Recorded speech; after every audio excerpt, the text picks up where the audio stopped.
The town of Millhaven rested quietly at the edge of nowhere, a place people passed through but rarely stopped to notice. It was the kind of town where everyone knew one another by name, and where routine gave the illusion of safety. Children played in yards until the sun dipped below the tree line. Shopkeepers locked their doors at exactly the same hour each evening, and the sound of church bells on Sunday was the closest thing to excitement. Yet beneath the stillness, something unsettling began to stir, though few wanted to admit it. Claire Holloway was among the few who sensed the shift. At 29, she had spent her whole life here, watching classmates grow into factory workers, bar owners, or parents of children destined to repeat the cycle. She was restless by nature, too thoughtful for a town that thrived on silence. As she walked the cracked sidewalks of Main Street, she noticed the bulletin board outside the diner had grown cluttered with missing posters. At first, no one paid attention. People disappeared sometimes. But Claire saw the pattern. The faces weren't drifters or strangers. They were locals. "Strange, isn't it?" the old librarian murmured one evening, her eyes sweeping over the newest poster tacked to the board. 3 in 2 months. Doesn't feel right. Claire nodded, though the words hung heavier on her than she let on. In Millhaven, gossip was dismissed as exaggeration, and questions were met with polite smiles meant to kill curiosity. That was how people survived, by refusing to see. The town itself seemed complicit in the silence. Houses sat close together, but shutters were drawn early. Street lamps flickered as if reluctant to reveal too much. Even the police chief dismissed the rising panic. "Runaways," he told the town council.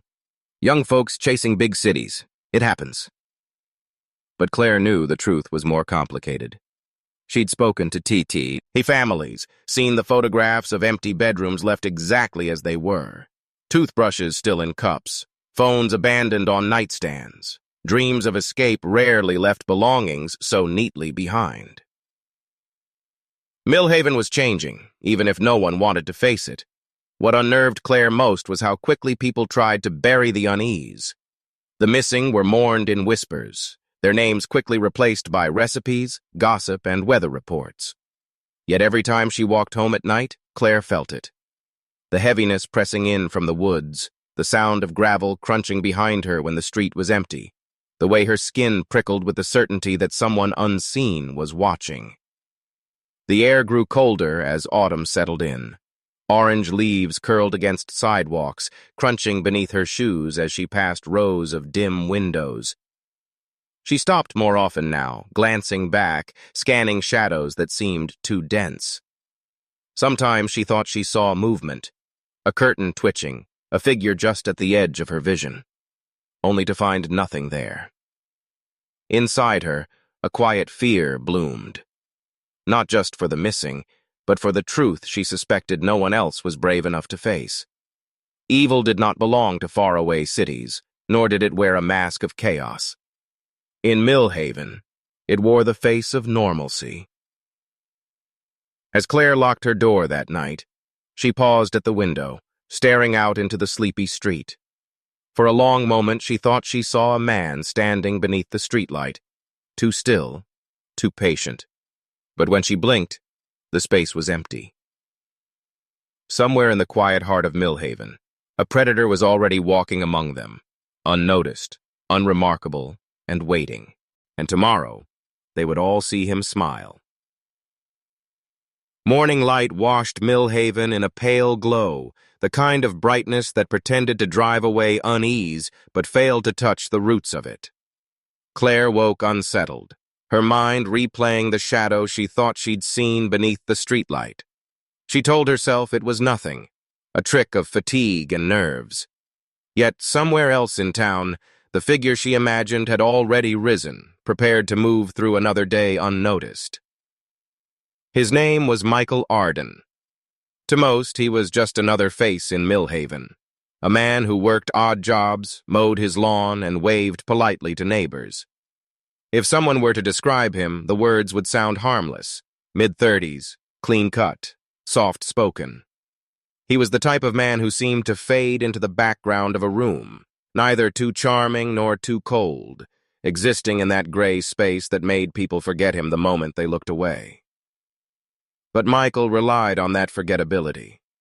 It was his armor, the mask that allowed him to walk among them as something harmless. What no one saw were the private rituals that structured his mornings. He sat at the same small kitchen table, carefully arranging the silverware with mechanical precision. He drank his coffee black, staring at the steam until it thinned. Then he opened a battered notebook, turning pages filled with names and dates. His handwriting was neat, almost obsessive. Every line represented a life taken, a memory cataloged. Outside, Michael played his part well. He helped the local grocer carry boxes, fixed a neighbor's fence without being asked, and stopped to pet children's dogs. People liked him without ever realizing they did. That was the brilliance of his disguise. Invisibility in plain sight. "Morning, Michael," Mr. Lewis from the hardware store called as he swept the front step. "Morning," Michael replied with a gentle nod, his voice calm, almost warm.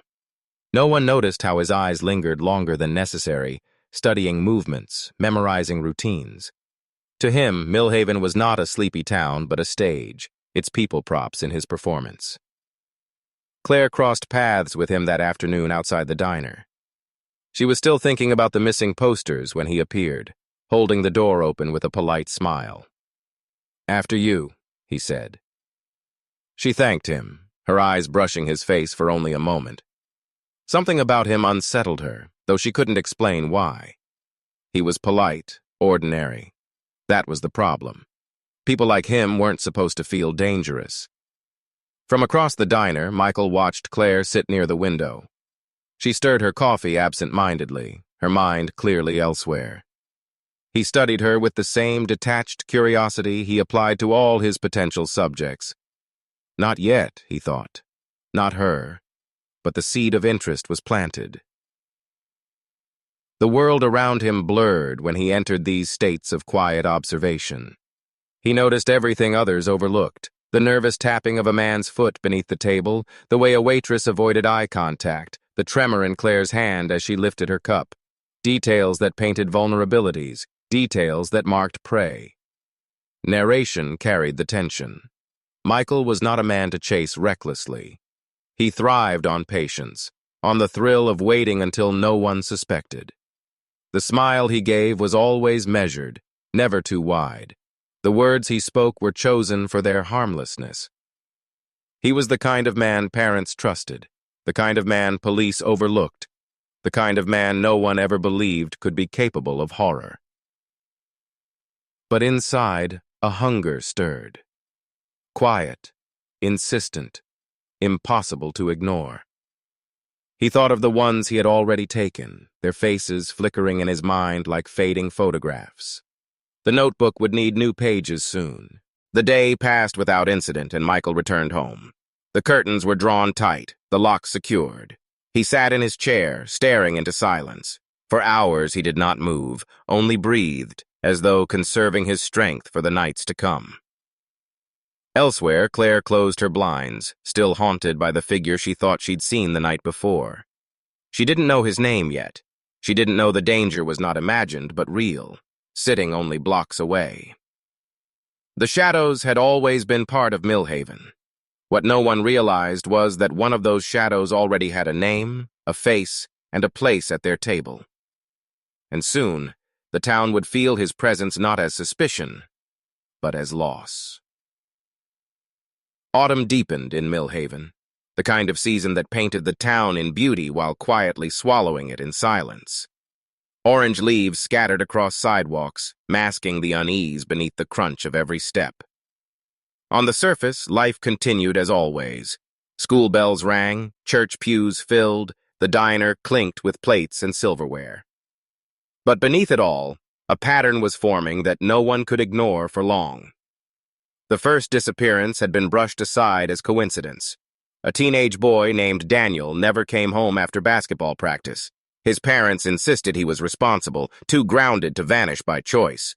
Still, the police shrugged. Runaways, they repeated, the word becoming a shield against fear. But when a second person, a young waitress named Karen, disappeared only weeks later, whispers began to harden into dread. Claire kept the missing posters folded in her bag, her eyes tracing their faces as though memorizing every detail would keep them alive. She walked to the grocery store one afternoon and caught two neighbors talking in hushed tones by the produce aisle. "First Daniel, now Karen, something's wrong here," one whispered. "Don't say that, you'll only scar the people," the other replied, glancing around nervously. Everyone wanted to believe these were accidents, but the weight pressing down on Millhaven was too heavy now, too deliberate. Michael, meanwhile, moved quietly through the town, his disguise intact. He offered sympathetic nods when talk of the missing came up, even joined a search party once, walking shoulder to shoulder with grieving parents. His calm presence earned trust. His helpfulness disarmed suspicion. All the while, the notebook in his locked drawer grew heavier. Narration lingered on his duality. Outwardly, he was the man carrying flashlights through fields, calling out names with the crowd. Inwardly, he was already picturing his next victim, calculating who would be easiest to isolate without drawing attention. Claire noticed him during one of those searches. He stood apart for a moment, his gaze too steady, too detached. Something about him unsettled her in the way she couldn't name. "You don't think they'll find her, do you?" she asked Ethan later, her voice low. "Claire, don't start with this again. You see shadows where there aren't any." But her instincts burned. She couldn't shake the feeling that someone was orchestrating this silence, feeding on it. The town's fear grew as winter crept closer. Families locked doors earlier, teenagers stopped roaming after dark, yet the disappearances continued, quiet, methodical, leaving no trace. Victims were not chosen at random, but plucked from routines, as though someone had studied them. Descriptions painted the town's paranoia. Empty swings creaked in playgrounds, dogs barked at nothing in the woods, windows glowed late into the night as parents waited for children who never returned. Michael thrived in that tension. Fear, he knew, was the perfect camouflage. When everyone was scared of everything, no one looked closely at him. One night, Claire walked past the diner and froze. Karen's poster flapped against the bulletin board, the tape peeling at the corners. She reached to smooth it down, her fingers trembling. She didn't notice the figure across the street, leaning in the shadows, watching. Michael's lips curled almost imperceptibly. Not yet, he thought. Not her. But the decision was inevitable. By the time Karen's disappearance reached its third week, hope had dimmed. Families pleaded with police for answers. Search parties dwindled. Silence thickened like fog. And somewhere behind a locked door in Millhaven, the truth waited. Bound, hidden, catalogued like all the others. The town believed people had vanished without a trace. They didn't know that every trace had been collected, preserved in a place no one dared to imagine. That place was waiting in the dark, just beneath their feet. The people of Millhaven believed the missing had vanished into thin air. What they didn't know was that the truth lay not far from their homes, hidden in the earth beneath Michael Arden's modest house on Willow Lane. To the outside world, it was just another aging structure with peeling paint and a lawn kept just tidy enough to avoid complaint. But beneath its floorboards, behind a locked door, was a place that explained everything. Michael descended the basement stairs each night with ritualistic precision. The old wooden steps creaked under his weight, groaning as if reluctant to carry him down into the shadows. He carried no flashlight. He didn't need one. He knew every step, every corner, every flaw in the cement walls. Down here, darkness wasn't an obstacle. It was his companion. The basement was no ordinary storage space. It was his sanctuary, his gallery F control. Chains hung from iron hooks drilled into the walls. A single metal chair sat in the center, scarred with scratches from desperate hands. A row of shelves displayed objects that would seem meaningless to outsiders. Hair clips, watches, a child's sneaker, a folded photograph of a smiling family. Each item was a trophy, a reminder of what he had taken. In one corner stood his notebook, resting on a table stained with ink and something darker. He opened it carefully, turning to the newest page. Karen's name had been added, the date written neatly beneath it. He traced the letters with his fingertip, a smile curving at his lips. "You belong to me now," he whispered softly, as though she could hear. There was no reply, of course, only silence. But Michael thrived on that silence. It was the sound of absolute power. Descriptions lingered on the room's atmosphere. The cold dampness that seeped from the cement, the faint metallic tang of old blood, the dim glow of a single bulb swaying from a cord. It was a place stripped of humanity, designed only for his rituals. Sometimes he spoke aloud in this space, his voice calm, like a teacher explaining a lesson. "They don't understand you," he murmured, speaking to the walls, to the trophies. "They never saw you the way I do. Out there, you were overlooked. Here, you'll never be forgotten."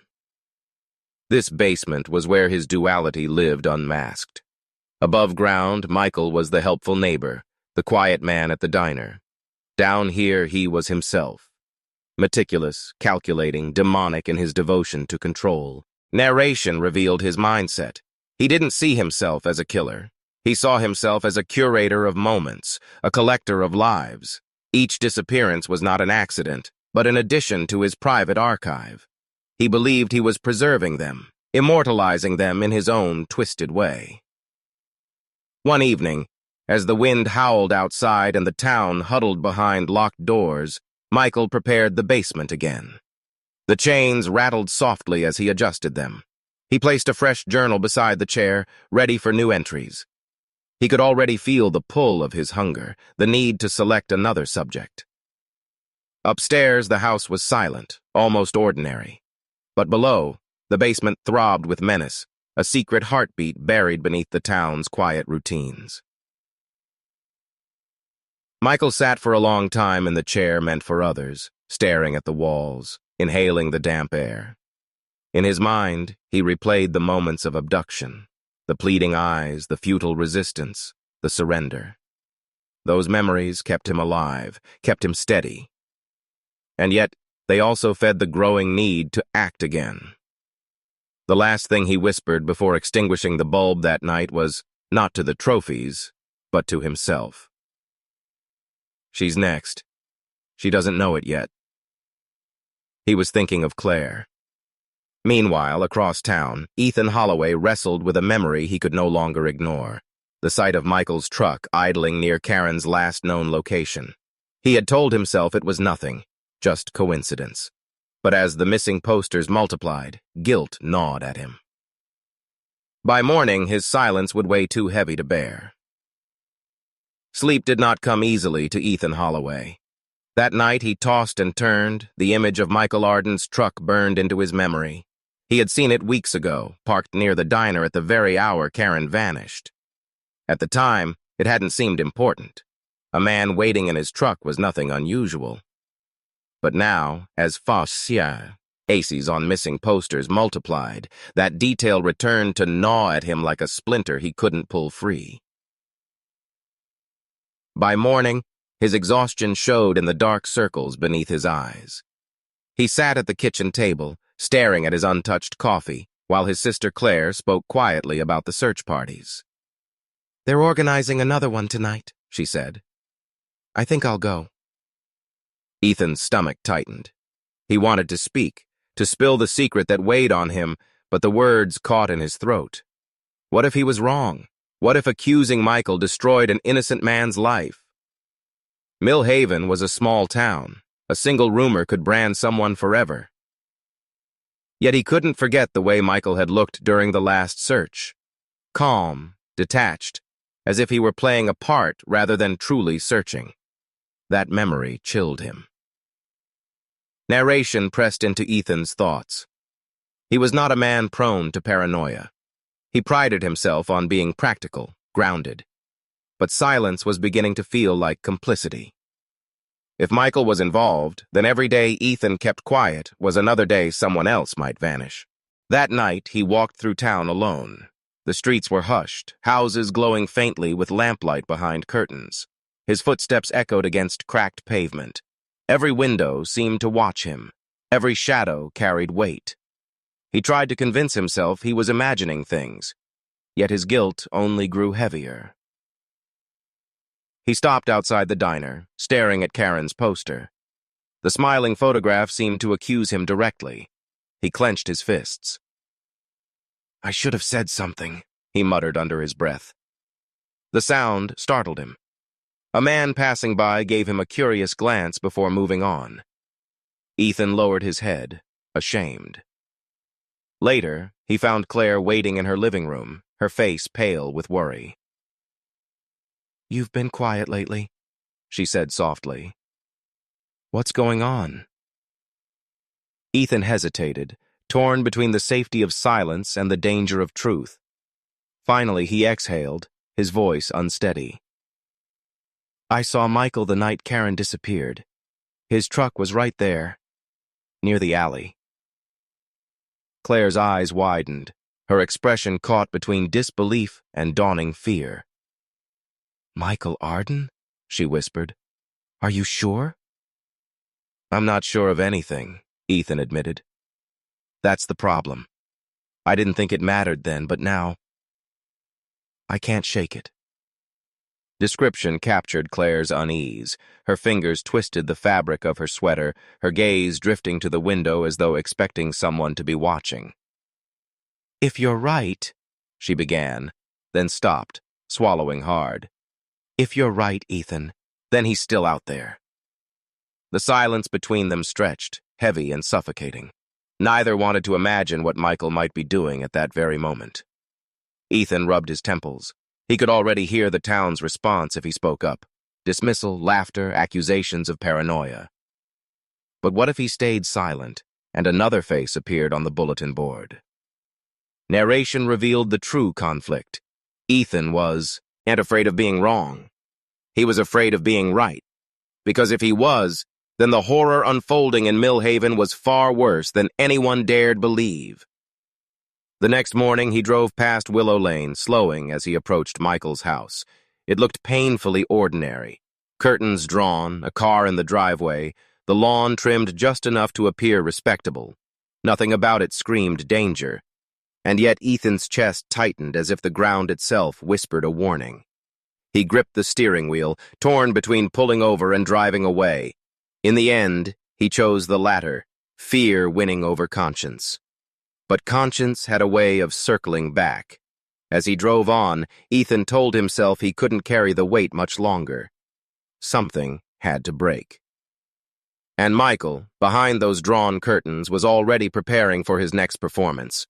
The mask that would make even suspicion seem foolish. Michael Arden's mask was flawless in the daylight. To neighbors, he was steady, predictable. The sort of man who remembered birthdays and carried groceries for the elderly. But masks were not meant to be worn forever. They cracked under pressure, and for Michael, the pressure was his hunger. The longer he waited between victims, the harder it became to hide the darkness gnawing at him. Ethan Holloway didn't know this, but he felt it. Every time Michael passed him on the street, offering that polite nod, Ethan's stomach churned with unease. It wasn't just what he had seen, the truck near the alley. It was something deeper, something instinctual.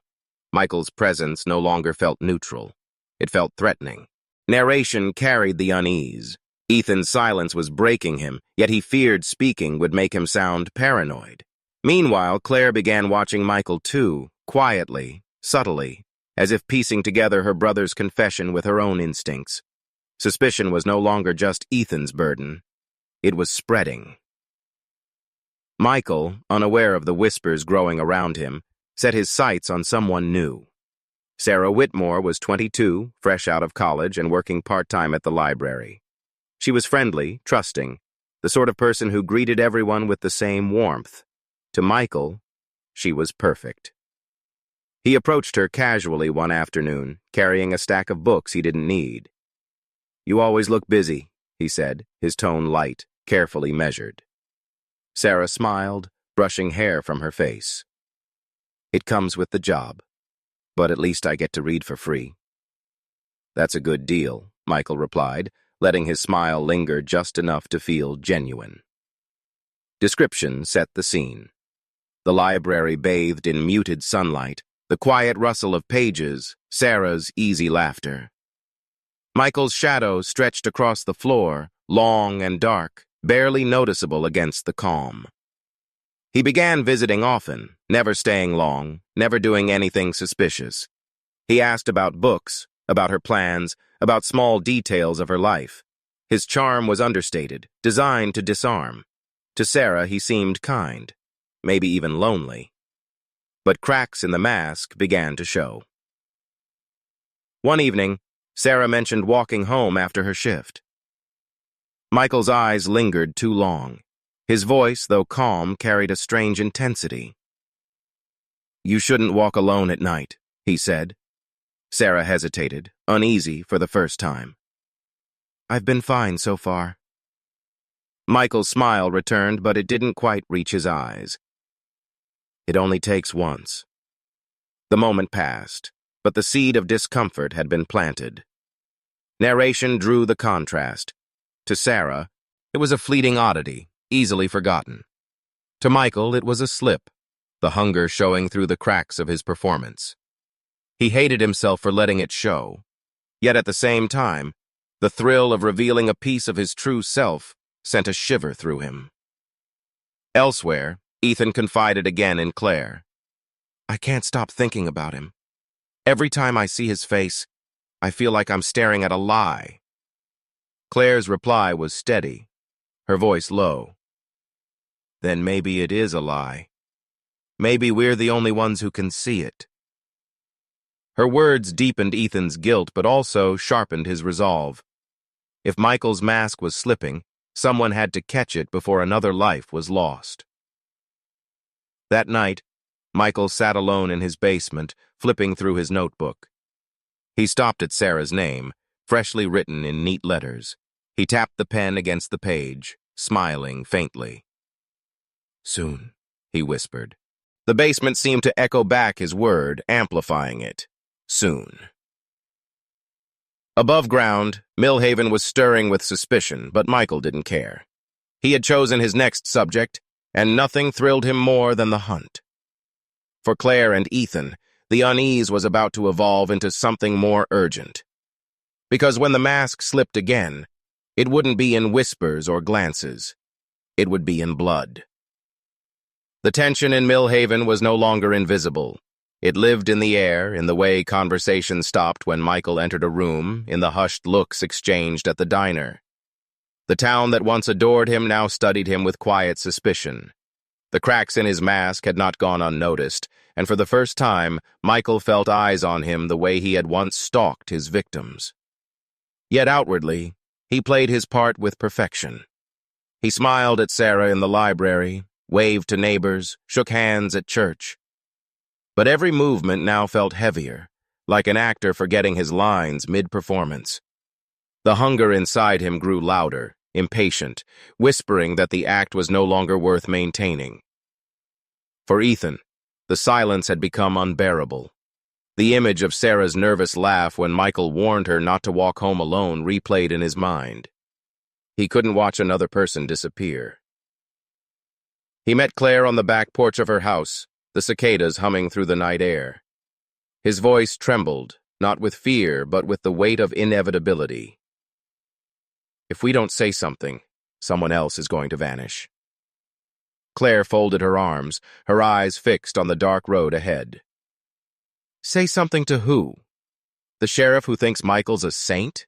Or the town that would rather cling to their illusion than face the truth?"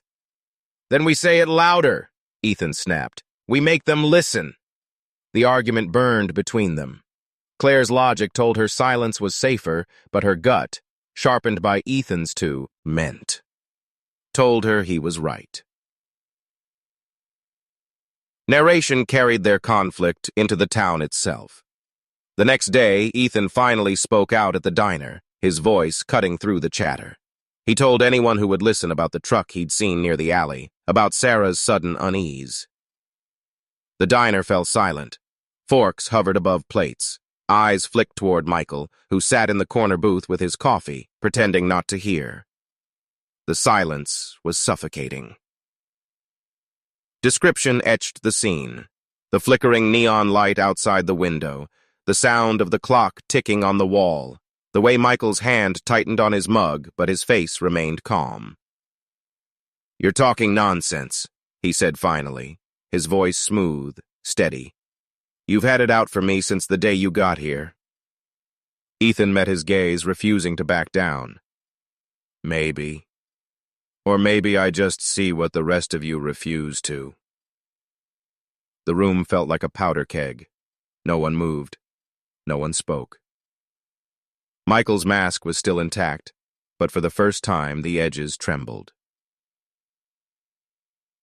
Narration deepened the moment. Suspicion was no longer hidden. It was spoken aloud, raw and unfiltered.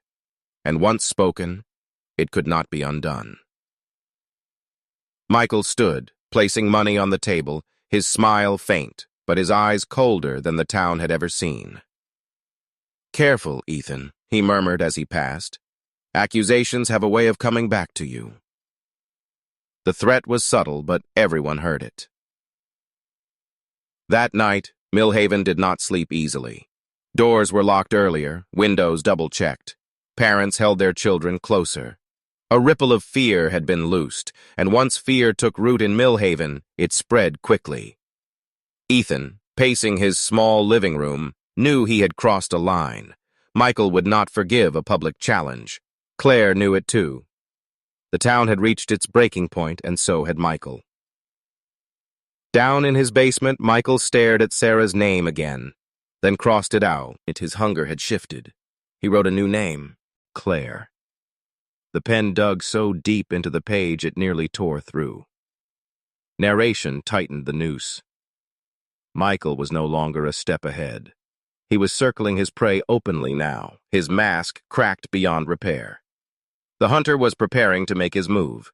And for Ethan and Claire, survival meant they would need to stop watching from the shadows. They would need to fight back. The breaking point had been reached, and the real hunt was about to begin. For years, Millhaven believed there were no survivors of Michael Arden's darkness. But as Ethan and Claire dug deeper, a name surfaced. Someone who had vanished once, but returned, scarred and silent. Her testimony had never been taken seriously. Until now. Her name was Lily Mercer.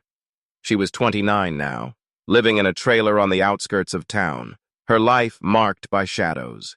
In her eyes was a weariness that spoke of nights she could never escape. She had been 17 when Michael lured her, one of the earliest in his cycle. She had survived, but barely. Narration unfolded her pain. Lily had never told the full story, not to the sheriff, not to her parents, not even to herself in the quiet of her mind. But when Claire and Ethan found her, their desperation cracked something open. For the first time in over a decade, she spoke. The three of them sat in her dimly lit trailer. The smell of cigarette smoke lingered in the air, mingling with the faint hum of an old refrigerator. Lily's hands trembled around a chipped mug of coffee. "You don't want to know what he's capable of," she whispered. Ethan leaned forward, his voice steady but urgent. "We need to. Because he's not finished. He's watching Claire now."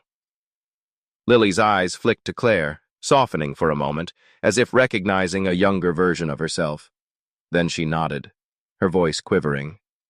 "He makes you think he's harmless. That's the worst part. He's polite, gentle even. I'll trust him. And then..." Her voice broke. Description carried the weight of silence, the sound of her breath shaking, the clink of her spoon against the mug, the fluorescent light buzzing overhead. Narration cut through. Lily recounted the night he took her. She remembered the smell of the truck, the damp cloth pressed against her face, the jolt of terror when she woke in the basement. His voice had been calm, almost tender, as he explained she was special, that she should feel honored. He never yelled.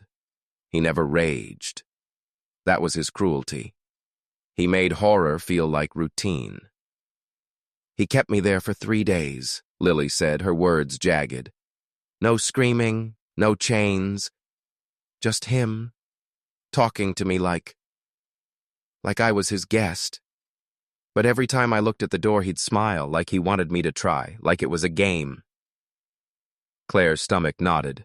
Ethan's jaw tightened. How did you get out? Claire asked softly. Lily stared into her cup, her voice dropping to almost nothing. I didn't escape. He let me go. Said he wanted me to remember. Said I'd carry his story for him. The confession hung in the air, heavy and devastating. Narration pressed into the revelation. Michael hadn't spared Lily out of mercy. He had spared her to ensure his legacy, to plant fear not just in one girl, but in the town itself. She had been his witness, his chosen reminder that he could take and give back at will. Lily's eyes filled with tears. I thought if I stayed quiet, he'd forget me. But I see now. He never forgot. He's still playing the same game. Ethan reached across the table, his hand hovering before resting gently on hers. Then you can help us stop him. You survived for a reason. Narration deepened the tension. The game had escalated from fear to strategy. The hunter was becoming conscious of the hunt, and the hunted, Ethan, Claire, Lily, were learning to fight within the rules he unknowingly imposed. By the end of the week, Michael had made it unmistakably clear that this was no longer a game of simple disappearances. The stakes were higher, personal. He wasn't just toying with the town, he was toying with them, testing how far they would go before they broke. And for Ethan and Claire, the realization came in unison. They could not chase him blindly. To survive and stop him, they would need to anticipate him. The cat and mouse had begun in earnest. Millhaven had never been quieter. Even the wind seemed to pause as Ethan and Claire prepared for what could be the most dangerous night of their lives. After weeks of observing Michael, noting his patterns, and listening to Lily's harrowing account, they had developed a plan. Bait, observation, and backup. If they could draw him out, they could finally end the nightmare. Narration carried the tension. Michael was patient, calculated, and supremely confident in his control over the town.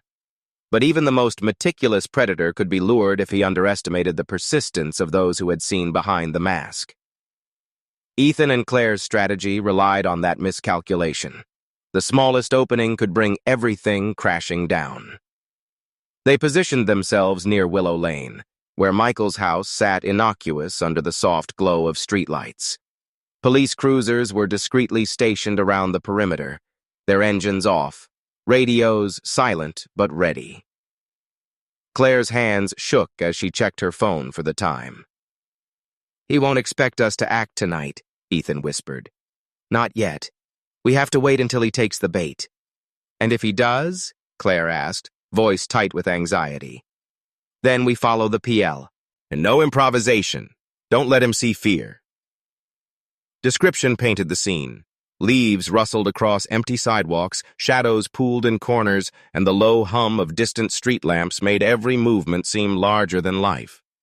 Every creak of a door, every flicker of a window, was magnified in the tense silence. They had left a subtle trap.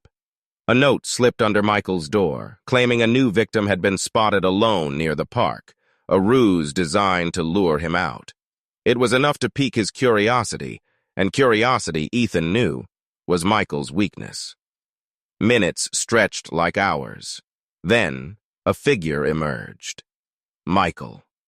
calm, deliberate, moving as though he belonged on the quiet streets, just as he always did. But tonight, his movements were observed from multiple angles. Every step he took, every glance he cast, was being recorded, analyzed, and anticipated.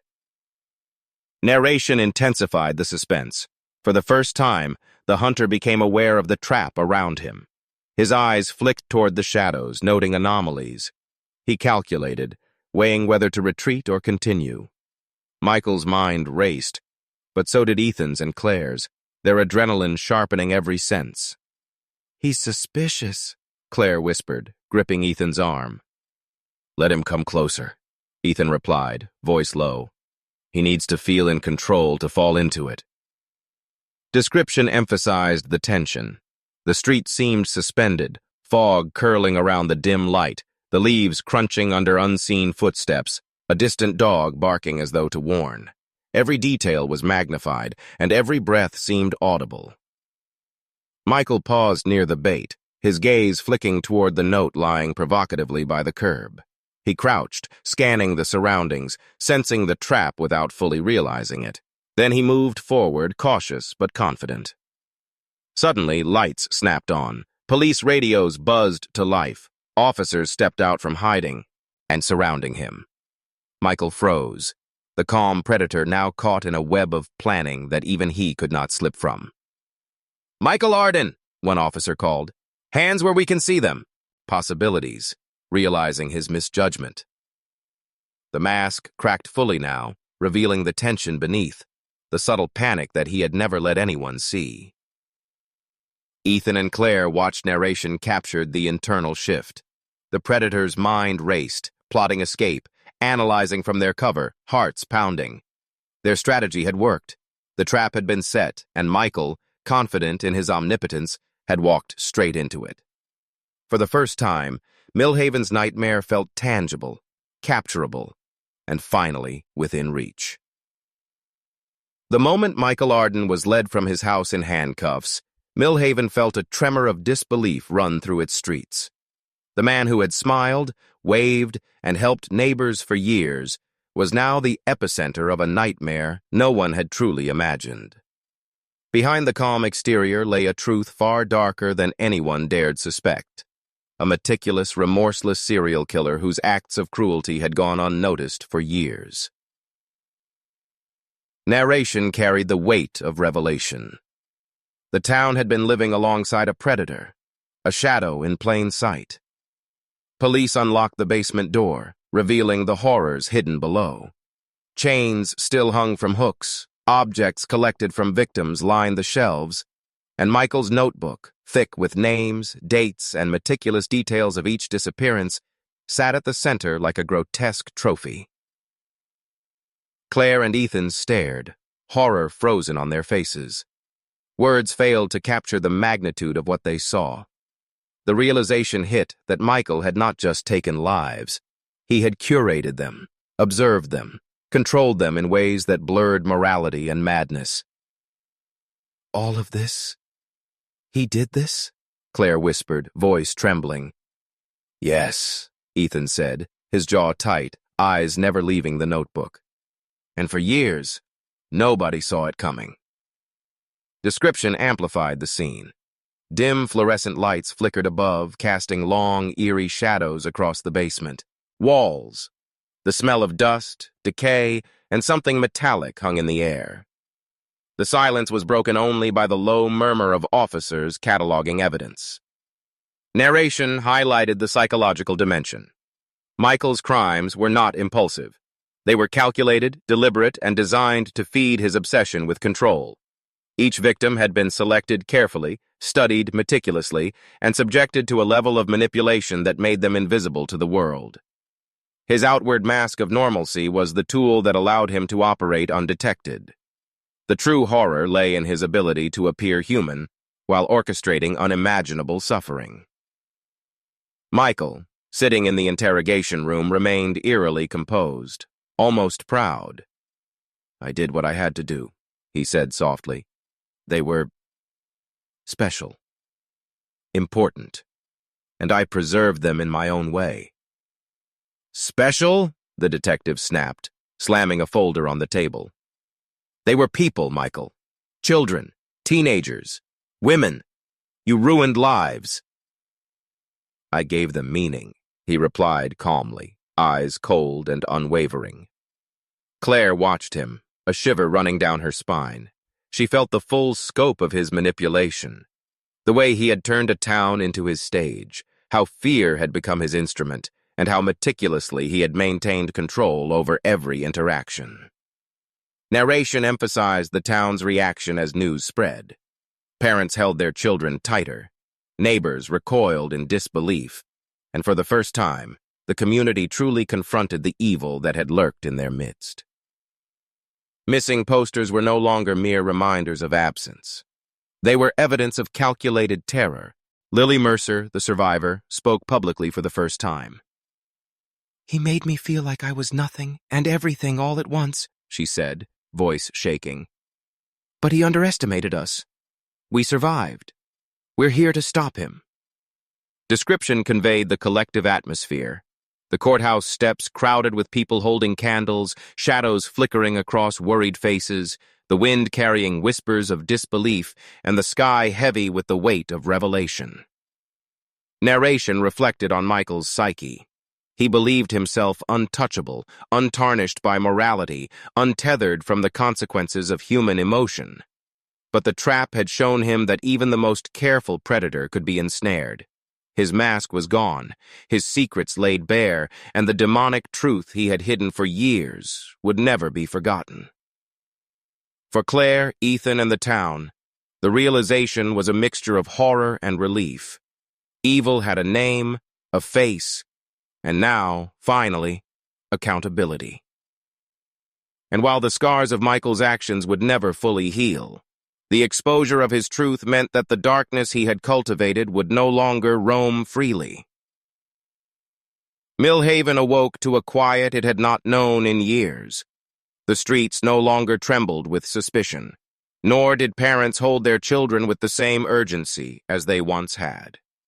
Michael Arden was gone, confined behind steel bars, stripped of his power, his mask removed entirely. And yet, the shadow of his presence lingered, curling through the town like smoke that refused to dissipate. Narration carried the reflection. Evil had walked among them for so long that the ordinary now seemed miraculous. Every locked door, every cautious glance, every whispered warning had been part of the choreography of fear that Michael had orchestrated. The relief of his absence was tempered by the realization that their safety had once been an illusion. Claire walked through the streets of Millhaven. One afternoon, her steps tentative.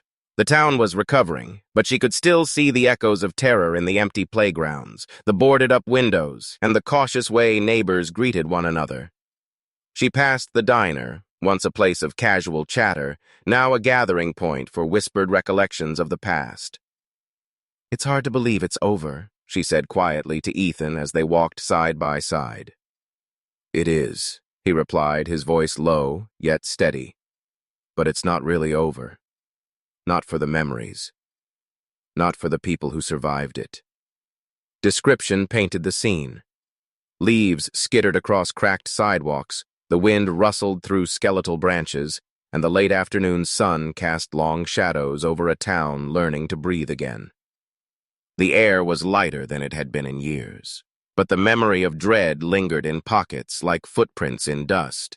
Narration emphasized the psychological scars. Survivors like Lily Mercer were reclaiming pieces of themselves, though some fragments of trauma could never be restored. Nights were longer, silences heavier, and trust more cautious. Michael had been the perfect predator, invisible, unassuming, and terrifying in his meticulousness. Now, he was powerless, but the fear he had instilled remained. Claire and Ethan visited the police station, where officers cataloged the remaining evidence from Michael's basement. The notebooks, trophies, and objects from victims were sealed in evidence boxes, reminders of the monster that had hidden in plain sight. "Do you think we'll ever feel normal again?" Claire asked, watching a young officer carry another box. "Maybe not," Ethan said thoughtfully. But surviving this, that's what counts. We can't let him define our lives anymore.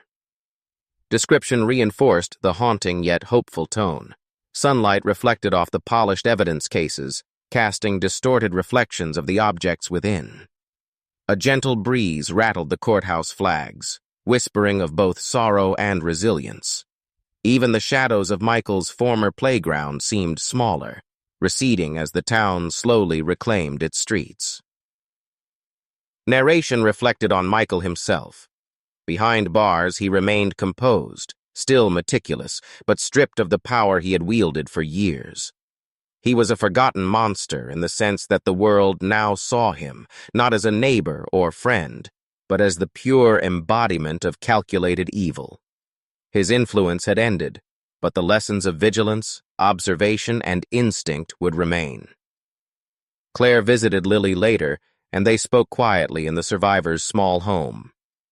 "We survived him," Lily said, her voice firm but soft. "That's all that matters. We can't let him take that away from us." "We won," Claire replied, a tremor in her voice betraying relief. "Even if it's not the end we imagined." Narration concluded. Millhaven had faced a darkness so intimate and precise that it left wounds beneath the surface. The monster that had terrorized them was no longer roaming the streets, but the story of Michael Arden would persist, a cautionary tale, a reminder that evil can hide behind the most ordinary of masks. And for those who had survived, life became a delicate balance between remembering and moving forward. As the sun set over the quiet town, shadows stretched long across the streets, fading slowly into night. The forgotten monster was behind bars, yet his memory lingered, not to haunt, but to warn.